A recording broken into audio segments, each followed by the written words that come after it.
Okay, hi. I am Taylor Stollard, and I am presenting the case 8.4. It's about Terri Schiavo. This was written by George J.N.S. and is on page 437 of our Ethics Across Professions book. The title of this case study is Culture of Life, Politics at the Bedside, and I think this is a very foreshadowing title for the topic that's covered in this case study.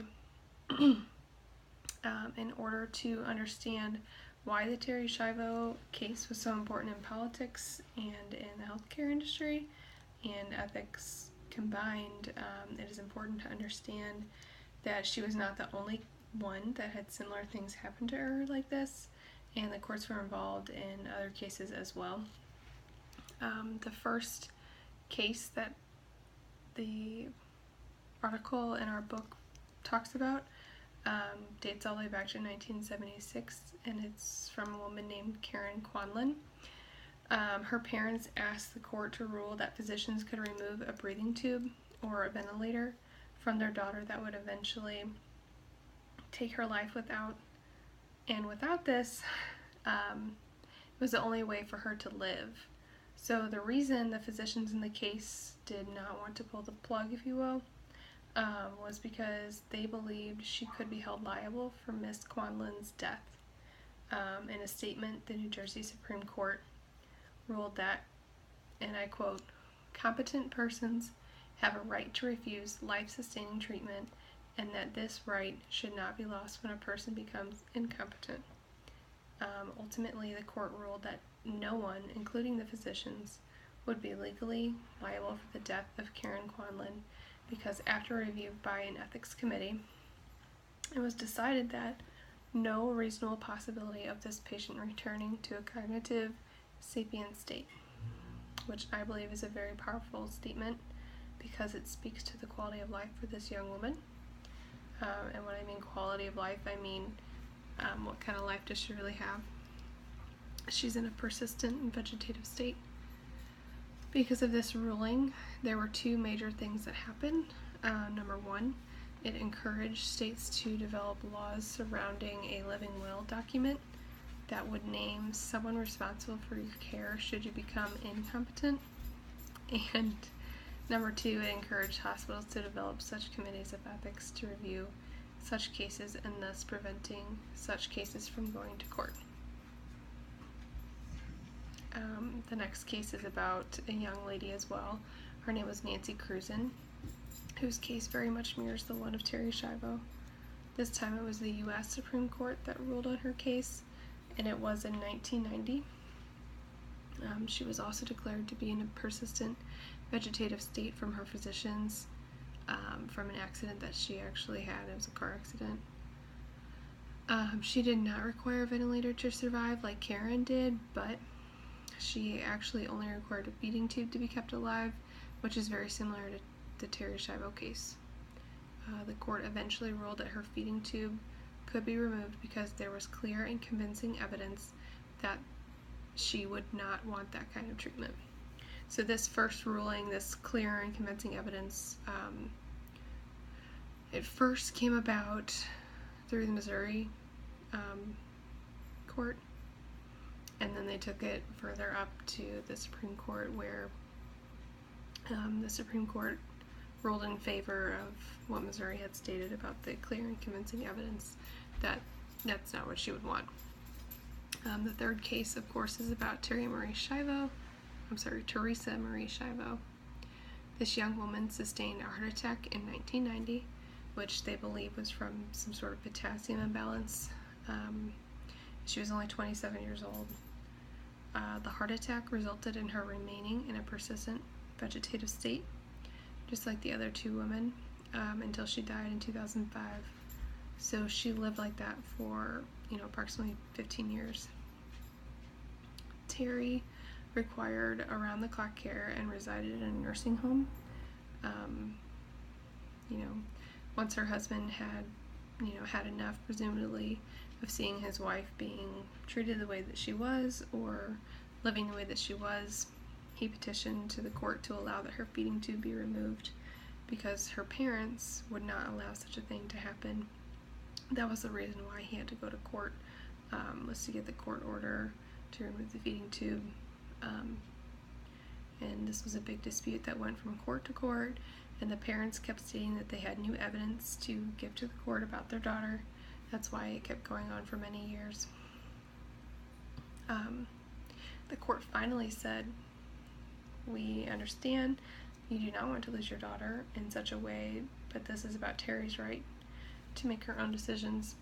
And I quote from page 439, "The law currently provides no better solution that adequately protects the The law currently provides no better solution that adequately protects the interests of promoting the value of life." But this did not stop the parents from gaining assistance from many conservative and religious groups to back them up and pass new legislation to save their daughter's life. That is when the governor of Florida at the time was Jeb Bush, and he passed a law called Terri's Law, which strictly only applied to Terri at the time.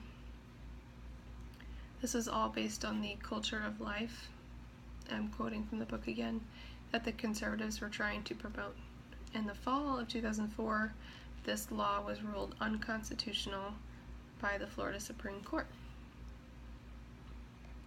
So, as a last-ditch effort, Governor Jeb Bush appealed to the Supreme Court in January 2005, and he was denied this appeal.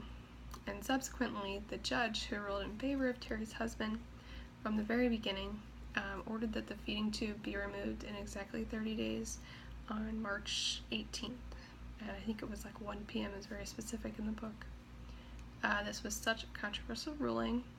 The judge, in fact, was threatened with death, and he had to have extra bodyguards to just protect his life after all the threatening death, that came about.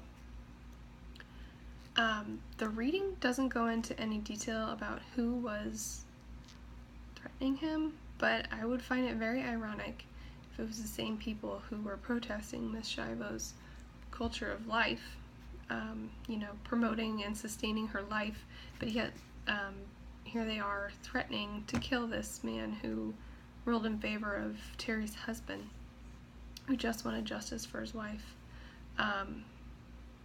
The article goes into more details about actually the fact that Congress made an emergency meeting to make new legislation. It says that they worked from 9 till midnight to once again save her life by reinserting the tube feeding that had already been removed. They were able to make a law to allow the U.S. District Court to hear the case of the parents. Basically, the parents lost their appeal again, and they were not granted the right to reinsert the feeding tube. In the end of this article, they did not get the right to reinsert the feeding tube, and Miss Terri Schiavo did die. It's March 31st.